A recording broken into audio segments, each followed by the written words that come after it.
The Phillips BDI was the first ever game set player to be unearthed in the excavations.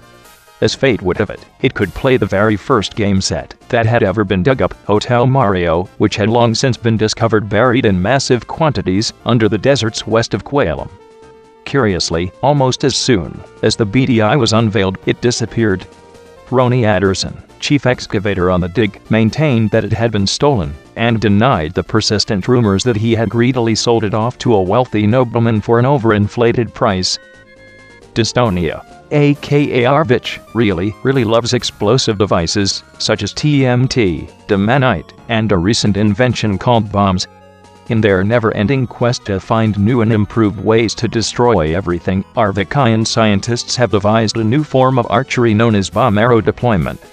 This experimental technique involves the archer preparing their shot as usual, but then hastily attaching a bomb to the arrowhead right before shooting the arrow. Some overzealous archers have been swift to adopt this novel approach to arrow firing, although there are many reports of archers accidentally blowing themselves up in the process, which has caused public interest in the practice to dwindle. It's now cautioned that only the most expert of archers could ever hope to pull off this dangerous tactic reliably, and that being able to do so would require a level of dedication to archery so obsessive as to suggest the archer must have some kind of deep-seated mental trauma that they develop such skills in a desperate attempt to try and escape from. Median and his knight Campbell, aka Warhol, are steadfast best friends, although some find this inconsistent with Median's frequently expressed frustration with his companion's somewhat dull wits. When pressed on this, he has stated he owes a lot to his good friend, and doesn't mean any harm by his insults, although he hasn't said much more than this on the subject. As for the rest of his team, Synthesis, aka Mozzie, is a former member of the Arvikian aristocracy, who left it behind for unknown reasons, later joining Median's force for equally unknown reasons. Yuor, aka Darren, is a peace-loving apprentice priest whose background is obscure. Sir Grantak was Median's most faithful and loyal courtly advisor, with a well-recognized devotion to Median that has moved him to stay by his side even after the prince's infamous split from the Damaric dynasty and renouncing of his succession to the throne. There is still an intense pressure on bumblebee eons to work in honey production, even in the modern world, which some have compared with the ongoing plight of rodentions and phrygians. This reached a head some years ago in which a bumblebee emancipation enclave was spearheaded by a jazz-loving bumblebee eon called Barry Waspson. Barry and his group famously waged a legal case against the democratic wing of the state of Bestia, on the grounds they were complicit in the exploitation of bees in the honey industry, and that they weren't doing enough to give worker bees the rights they deserve. The Concerebral Party, who were in charge at the time under Margaret Sumpson Jr., cracked down relentlessly on Waspson and his legal action in a manner that was widely felt to be incompatible with their supposed Northwing values, especially their usual tendency of putting Eon's rights at the forefront of their political manifestos and campaigns. Margaret insisted Barry and his group were traitors to be kind, and were probably not even real bees, citing Barry's last name of Waspson to suggest he was a closet waspion. Barry took great exception to that last slanderous accusation, and proceeded to wage a separate legal case against the Concerebral Party purely to hold them to account for publicly making this groundless claim. He somehow managed to lose this case in spite of the reliable birth records he was able to produce that proved his bumblebee ancestry beyond all shadow of reasonable doubt. His inexplicable loss of the case is attributed to the defense's identity politics pandering to the wider species community's unease around bees, and especially their trump card, that Barry didn't wear gloves, which the rest of the court struggled to see the relevance of, especially in the face of how painfully obvious it was to all observers that Barry really was a bee. As soon as the original court case resumed, the Concerebral Party and their legal defense team, i.e. Margaret, proceeded to wage a vicious propaganda campaign against bees in general, subtly implying that the species as a whole can't be trusted and will do anything to blindly attack non-bees for the sake of advancing the collective interests of their own kind, even at the cost of their own lives. Waspson was so disgusted with the obvious corruption and blatant anti-bee bias at the heart of the legal proceedings that he started to make an open mockery of the entire court procedure. On one occasion at court, he and his entire legal team whipped out a set of musical instruments and proceeded to use them to make a horrible racket that the other attendees agreed can't possibly be called music, until everybody fled the courthouse. On another occasion, the court was proceeding as normal until the judge mentioned the word "B," at which point Barry abruptly interrupted the judge to recite the manifest in its entirety, refusing to let the court move on until he was finished. Several months later, after he'd made it about 1/millionth of the way through the famously massive tome, the state caved in and gave Barry and his movement all the rights they'd been asking for, before gradually and imperceptibly retracting them over the following years right up until the Liberative Party took over after the next election under Boral Simpson, whereupon all pretensions were dropped and the government immediately overturned every last legal development Barry's actions had achieved, proudly announcing that doing so was an important step on the road to ending the victim complex and culture of entitlement, that the Libvatives had won their election at least in part by condemning the new B rights as symptoms of. Michael Paganson is one of the most high-profile members of the Bolzome sect, aka the Goskirithriens, rivaled only by the Bop and Bertian, although the latter immediately lost their high profile upon outing theirself as a Goskirithrian. Paganson has somehow retained his fame and influence, despite the intense stigma against the religion and its adherents, which some attribute to the fact its popularity is growing among the younger generation, who comprise most of Paganson's fan base.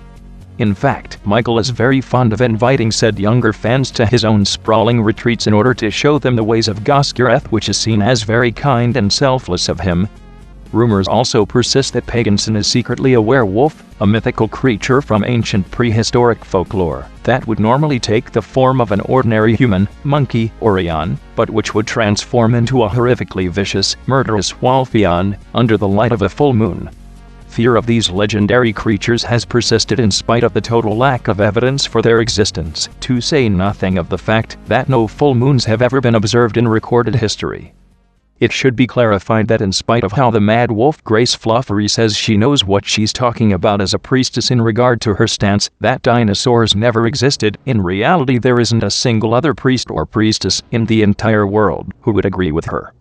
For that matter, there isn't a single other priest or priestess in the entire world who would agree with pretty much anything Grace ever says. She isn't even officially licensed, after all. She built her parochial house with her own paws, tearing apart the garden upon which it now rests, belting down its foundations, and raising it up brick by brick, taking great care to buttress the walls, and especially the front and back doors, with fortifying straw and wood, to the point of them being utterly impenetrable, impregnable even. Nobody knows why she even bothered. The island she built it on is completely uninhabited, to the point people have remarked she treats her home as if it were her own country, so it all seems meaningless. Of course, knowing her, that could well be the whole point. The Bestian Broadcasting Corporation, or BBC for short, recently accepted the most popular Bestian Wireless Broadcast Award for their critically disclaimed comedy soap opera, The Barchers, for the 12th year in a row. The Barchers is a world-famous show that is, and always has been extremely popular in spite of the fact that nobody seems to listen to it or know anyone else who listens to it, and just about everybody who expresses an opinion on the broadcast seems to believe it's absolutely horrible. Comparisons have been drawn to an equally popular and successful Bestian cafe chain, Crab Applebee's, about which similar observations have been made. Those few people who do admit to tuning into the program report a gradual decline in quality that started around about the third week of the show's run almost 12 years ago, and which has only gotten worse and worse and worse and worse and worse and worse as the years have gone by.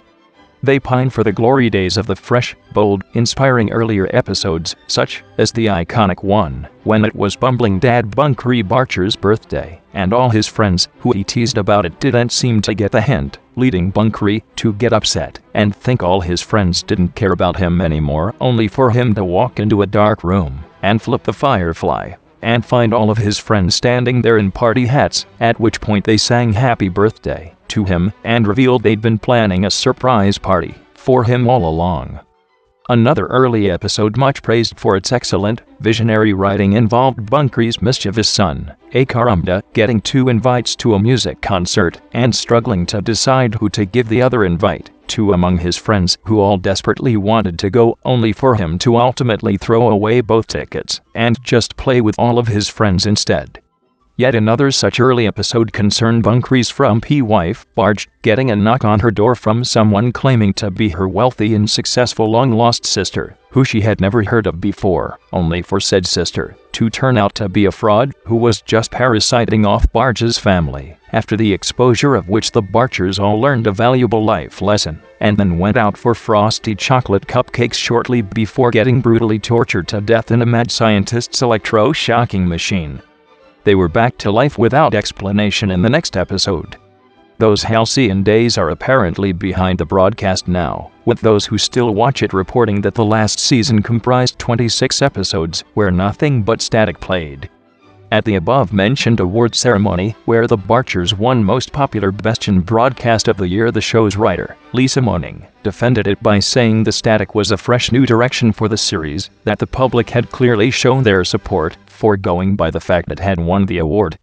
One attendee questioned whether there was any truth to the long-standing rumors that the BBC had been stockpiling wirelesses in a vast network of over 50 silos, notoriously referred to as areas, across the country, that were constantly tuned into BBC broadcasts in order to fraudulently bump up the listenership figures. A puzzled Moaning was about to respond to this when she was abruptly cut off by the BBC chairman, who answered, "You can't prove that, so you're wrong," which some have compared with former Bestian President Boral Simpson, and his well-known use of this sophisticated line of reasoning in response to accusations, which has itself been heralded as a fresh, bold, inspiring new approach to complaint response that has recently been making waves among people in positions of power and influence. Some commentators, however, have suggested that much like the Barchers, despite its reputation, the approach really isn't that fresh or clever at all, and never has been. Witches, wizards, and magicians are schooled around the Destonian, aka Arvakian, Empire, and its former colonies, including Bestia, in establishments called magic schools, or maguls for short. Children who pass the qualifying entrance exam at the age of 5 are packed up and shipped off to attend one of these institutions, where they eat, sleep, and learn until the age of 16. In addition to magic lessons, the maguls provide a general non-magic education. Parents are desperate to send their children to these institutions, as they represent the only education system of any sort in the Eastern world, with 5-year-olds who fail to make the cut being effectively condemned to a life of manual labor and/or destitution. In addition to making the cut, the children must also pay an annual fee for attendance at all maguls besides Bestias, which typically has to be funded by their parents, as most children don't earn enough money in their jobs to afford any of these fees, especially the 5-year-olds trying to get their foot in the door. To complicate matters, it's commonly perceived that the quality of education received, as well as the future prospects of the attendee, varies proportionally with the tuition fee. This popular notion may have some merit, as recent studies have found that those who attended one of the so-called Holly League, Oxford, Cambridge, Yale, Harvard, and Berkeley, Keaton, and Arrow, comprise approximately 99.993% of all people in positions of power and authority in Arvich, and about 91% in Bestia. Some people feel that separating children from their parents at such a young age might be unhealthy for them and their development. Magul administrators take objection to these concerns, pointing out that the children are allowed to go home for Christmas Day as well as for 1 week in the summer. Still, many parents follow this point up by reporting a common phenomenon, where as time goes by and their children return to them on said holidays, they start to seem very different in their personality and general demeanor, coming across as if they were hiding things from their family that quietly upset them. Parents say their child shows clear signs of distress when the magical train arrives at their doorstep to deliver them back to Magul after the holiday ends, with its world-famous and unidentified Walfian conductor, who blows the train's horn, beckoning the child with his pawed finger and grinning while uttering his famous phrase, "Room for one more, my dear." This phenomenon is not to be confused with the other highly reported phenomenon of pretty much all children everywhere having deeply negative attitudes towards Magul on just about every level, finding it boring, frustrating, meaningless, elitist, stressful, thankless, and full of bullying and heavy-handed authoritarian treatment on the part of both their fellow students and their teachers, along with lots of other such complaints that children around the entire world have been tirelessly making for centuries. In spite of these protests, the adult world insists there's nothing wrong with the education system, and that the children are just entitled whiners, whose grievances don't deserve to be taken seriously or acted upon to any significant extent, citing that they themselves had to put up with it when they were children, so there's no cause for complaint.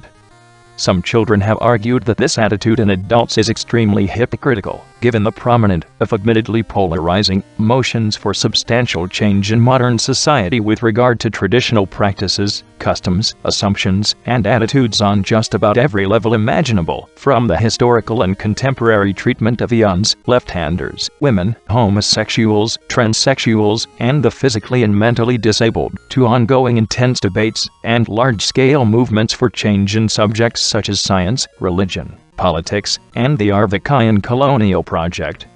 The children go further and say this is suggestive of a broader irrational double standard against children in society, with adults appearing to see children as second-class citizens whose thoughts, feelings, and opinions are inherently worth less than their own, not deserving to be taken into proper consideration, in the same way that they would expect theirs to be if they were in the kids' position.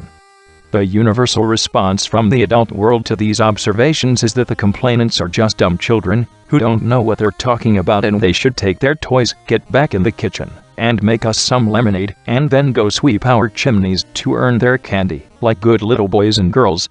Milan is a toy who is good friends with a tribe of other toys, including Buzz Ears the space gnome, PC Pluty the cowboy police officer, and Cindy the psychotic toy butchering donkey. He runs a hansom cab service in Demarik town, which is very popular in spite of his rather bad habit of stopping the cab and playing dead whenever a non-toy happens to pass by.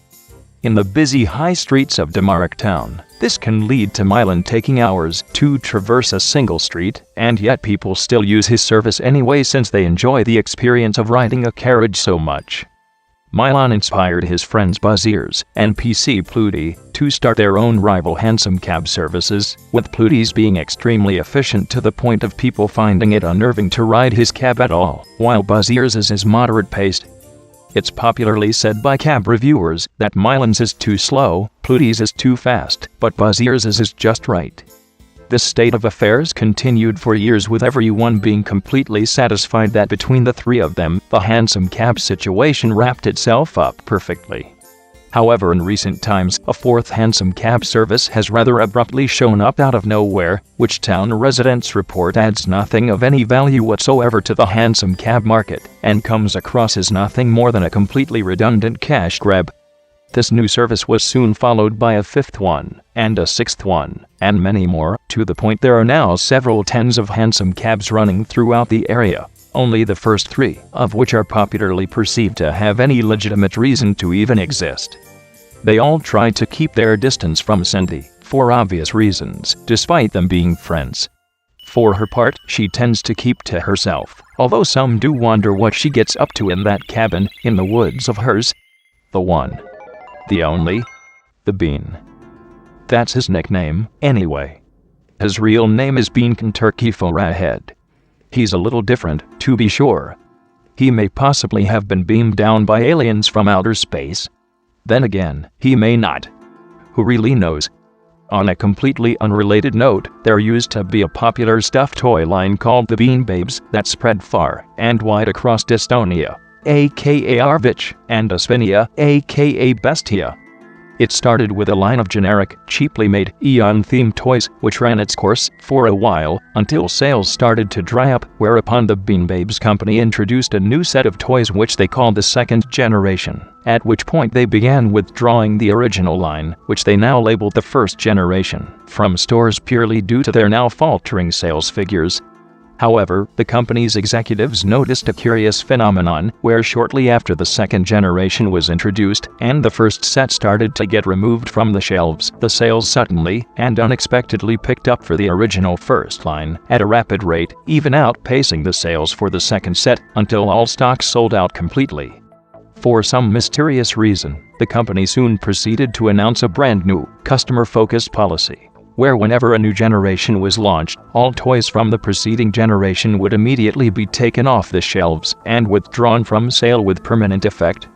This led to a development where sales for the current generation exploded like a volcano whenever the next generation's release date was announced, to which the corporation's executives expressed surprise and astonishment. The withdrawal policy continued from that point for what the company's upper management assured were customer-focused reasons. By the time the 37th generation was introduced to coincide with the Bean Babes' one-year anniversary, the cash-strapped parents of rabid Bean Babes-obsessed children the world over started making public complaints, forming a group dedicated to bringing down the Bean Babes Corporation and what they called its corrupt, child-exploiting, money-gouging practices. This parents group had a formal public meeting with the chief executive of Bean Babes Inc., an elusive business corn known only as T.P. Gung-ho, who reiterated the company's previous assurances that their artificial scarcity practice, as it had come to be called, was purely customer-focused in nature. The parents group collectively suggested in turn that T.P. and his company can go focus themselves and come up with a less abusive method to provide toys to small, manipulable children who just need something to play with that doesn't cause their parents to get evicted from their own homes when they're unable to pay the bills on account of the FOMO, fear of missing olds, that their children are held in constant thrall to with the perpetually disappearing toy lines. Restrictions were subsequently imposed on the company, after which it slowly wound down and eventually liquidated itself. Many years later, long after the toy line finally came to an end, the now adult original demographic became obsessed with hunting down the Bean Babes on the second-hand market and finishing off the collection they had been building up when they were children. For some reason, the prices that these toys were being sold for soared to ludicrous levels, with one in particular, which was inspired by one of Emperor Damaric's 666 ex-wives, Dianda, being sold with a price tag higher than the entire collective wealth of Arvich's poverty-stricken underclass, which is to say 99% of the country, at $1,000. The original parents group from 2 decades earlier, who were now all pensioners, reunited and started a new campaign voicing their strong suspicions that T.P. and his company's former executive team were manipulating the supposedly second-hand market from behind the scenes, pulling strings to artificially raise the prices of the toys and thereby make a second fortune from selling their own stock of the things yet again.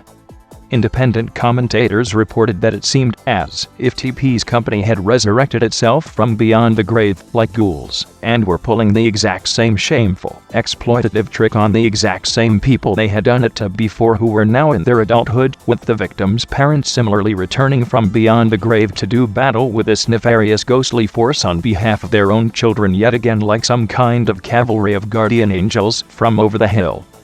For one last time in this final battle, the collective force of the indignant parents overpowered the foul legions of Bean Babes Incorporated forever, and the Bean Babes prices finally began to reflect their actual value, for the first time since the first generation, 1 cent per toy, which it should be said was still more money than the Ugandan factory workers were paid to make them. In the last few days, the excavations have unearthed something in the Holy Land, unlike any of the other stuff uncovered so far, a strange, metal, statuesque object that resembles a knight in shining red armor, complete with facial features resembling a human's. Archaeologists who have studied the thing report that it looks almost alive, and they marvel at the holes on its back that resemble those found on various other excavated items such as the game set players. In fact, the hole's shape resembles those on said game set players, and yet none of the chargers, as they're called, can quite fit. In trying to make sense of the bizarre thing, some have invoked the folklore tradition that a strange kind of artificial creature was created to fight the unicorns at some point in the far-flung, prehistoric past.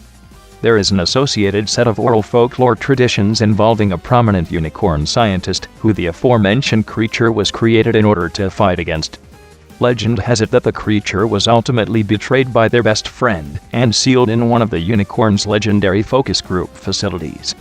It should be noted, however, that historians put no stock in any of these old myths. Emperor Damaric can't stand all the diplomatic events he has to attend, such as his orphanage tours, preferring to be at home tucking into some kind of pie instead. This is in stark contrast to the Bestien Broadcasting Corporation, a wireless broadcast company that eagerly tours such facilities throughout Bestia, aka Espinia, on a constant basis, focusing particularly on ones dedicated to disadvantaged and minority groups in society, such as eons, left-handers, and the physically and mentally impaired, for which they have been highly praised by the Bestia Times and other people concerned for the vulnerable and underprivileged. One of the corporation's most prominent figures is particularly well associated with these projects, which it's believed has helped draw a lot of positive attention to the places he visits, to the point that said facilities often bend over backwards to give the ambassador free and total access to their facilities. A transcription of the encounter, compiled from various testimonies. Hello, Axtoneth. Lovely weather, huh? E1, leave me be. Axtoneth, I'm just trying to make conversation. I am not interested in making conversation. Leave me be. Why are you always so grumpy? I distrust all eons. I am here with you to help save him, and nothing besides. Now leave me be. Distrust all, what on earth? And I'm not even an eon. What did we ever do to you? I will not forgive you. Leave me be. Typical dragon attitude. You're nothing but arrogant snobs. Leave me be. You won't forgive us? We won't forgive you. We've done nothing to you that needs to be forgiven. How dare you? You've terrorized us for all of your horrible history. We've been living in fear of you and your massacres for hundreds of years, probably even thousands of years, before the unicorns even. Do not speak of unicorns to me, as your verminous kind does. You are regurgitating tired old lies and propaganda set pieces. You conceited eons buy into anything that maketh you feel better about yourselves and worse about others. Propaganda. Listen to yourself. You're the monsters. You killed us. We never killed anyone who did not deserve it. The Burninations only stopped the last 5 years or so. We hath never acted in any capacity other than retribution for the execrable actions of your ignominious kind, and to curb your fraudulent ambitions. It's all you liar. And I don't even know what those words mean. Why do you dragons all talk like that? Use plain English for once. Take responsibility for what you've done. You ignorant creature. I have thus far brooked this inquisition, with begrudging forbearance, but now you hath at last tried my patience. I hereby demand that you take everything you hath said back this instant. You slaughtered us by the thousand. Take it back. You razed whole villages. Take it back. Roasted everyone that fought back against you. Take it back. You even killed the defenseless women and children. Take it. We would never do the same to you. Yes, you would. Yes, you would. And now that I see I finally have your rapt attention, listen very carefully to me. If you wish to live, you will get out of my sight this instant. And you will leave me be. King Benetram, aka King Bremner, writes some of his songs to inspire his troops and his personal guard, the Shining Force, formerly the Mower Force. Some of them were written by Edric Thompson, alias Derperius, a refugee bard from Dystonia, aka Arvich. And still some of their songs are just made up on the spot, which is to say most of them. How do they do it? Maybe there's magic in the air. Penny the Woo is a stuffed Barione, who lives in the famously friendly Quonus Vial, aka Qualum Vial, in which he is good friends with Blister for Globin, and a number of other stuffed animaleons including Grabbit, the Blue One, Wizal, Piggy, and resident childminder Tragisha Dakshald's own cuddly pet Tigerion, Flouncer. Of course, everybody is good friends with everybody else in Qualum, or at least they have been, after they say things changed. Synbios, aka Ralph, is an absolute pacifist, which means that he refuses to deliberately use violence or hurt people to solve any problem, despite being a swordsman and the commander of a never-before-tested army, which is itself a position he occupies despite being effectively mute and in any case being unwilling to order anybody to commit acts of violence under any circumstances. It might not make much sense, but it's how it is. In the case of his pacifism, it always has been, and if he has anything to say about it, it always will be.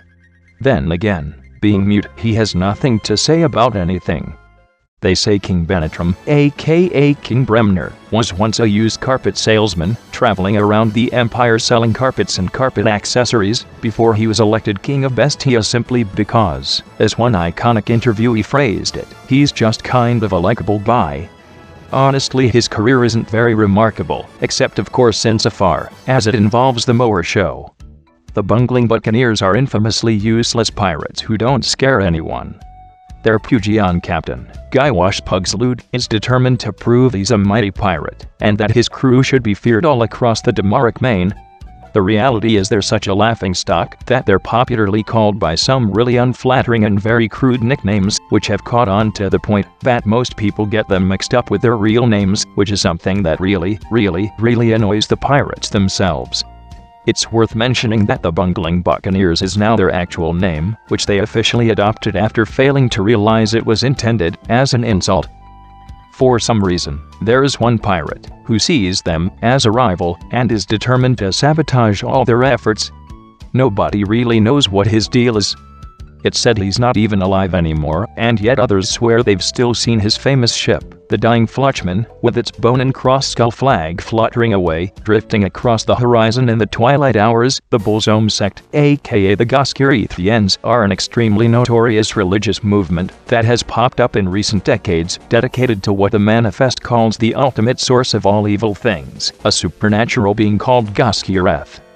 In a world where the vast majority of people believe in the Captain and his holy book, the Manifest, this cult is extremely controversial.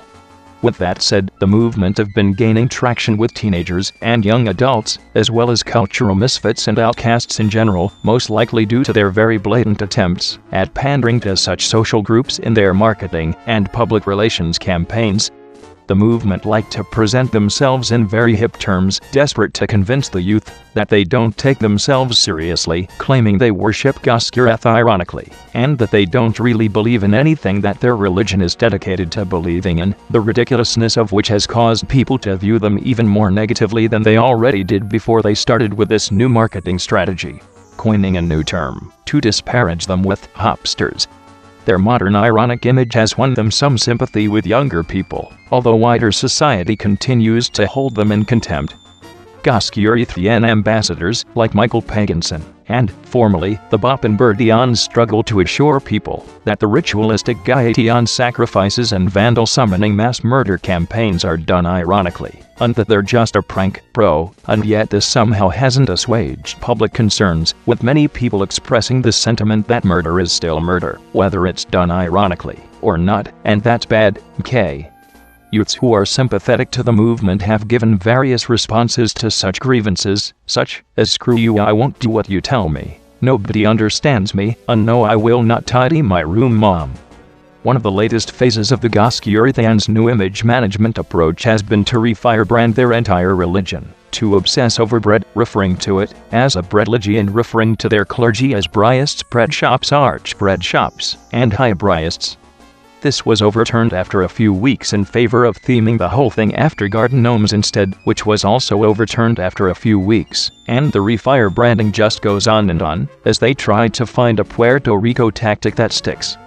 Some see such developments as signs of a lack of integrity and moral fiber to the entire religion, which captaincy spokespeople have suggested might have something to do with the fact the religion is dedicated to a bloodthirsty, murderous, hateful monster who wants to corrupt and kill off all life in the world before destroying the entire universe, and then torturing all living things horribly in the afterlife for all eternity.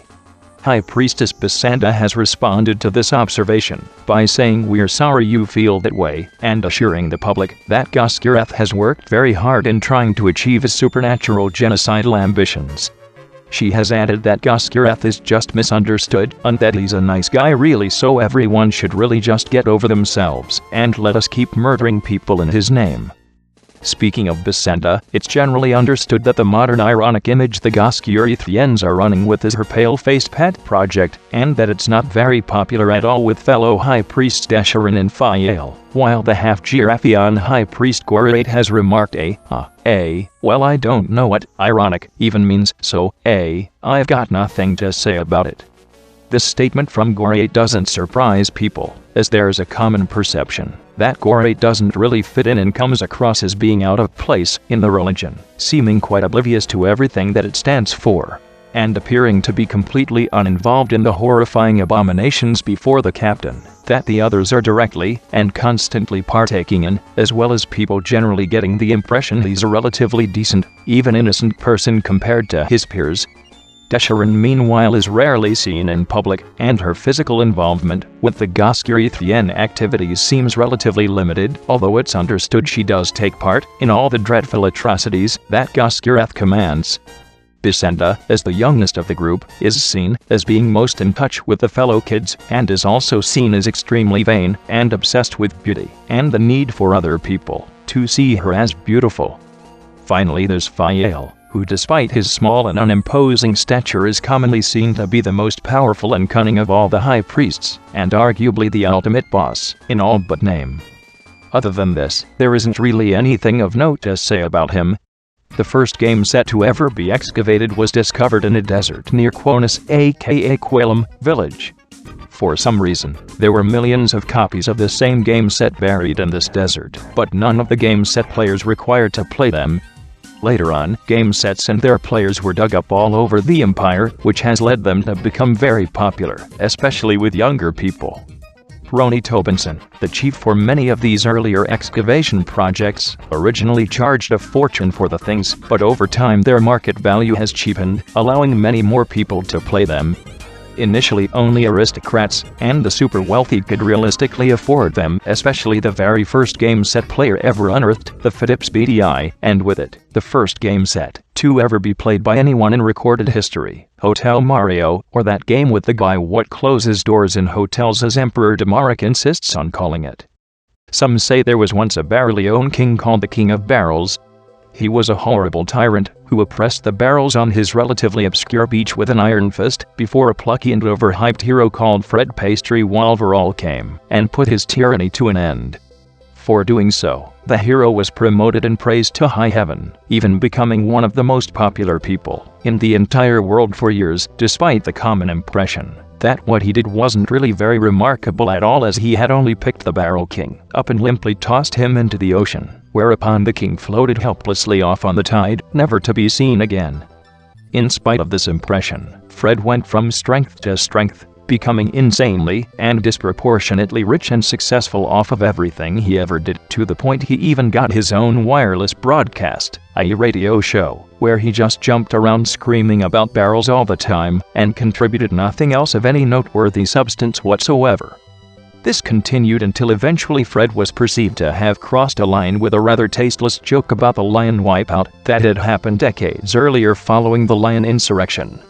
Fred followed this up by going on a tour of the prideful fields for his wireless broadcast show, the infamous place where much of the aforementioned wipeout took place, and discovering some of the Linonianes' preserved bodies still present, describing them in gratuitously graphic detail to his largely preteen audience. The public started to turn against Fred following these incidents.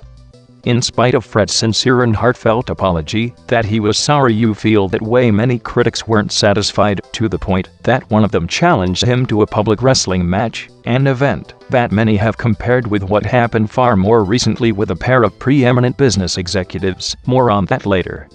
Fred audaciously accepted the challenge with great relish, displaying a profound arrogance and conceitedness throughout the entire proceedings that some felt was inconsistent with his supposed remorse over the actions that had led to this challenge in the first place. Although it was a close fight, Fred managed to win in the end by breaking a barrel over his opponent's head and returned to his regularly scheduled programming. Nothing of note happened for some time, until Fred's wireless broadcast show was abruptly overtaken in the listener figures by another popular broadcast from the far west. Before this, Fred's show had been the #1 most tuned-in broadcast in the entire world.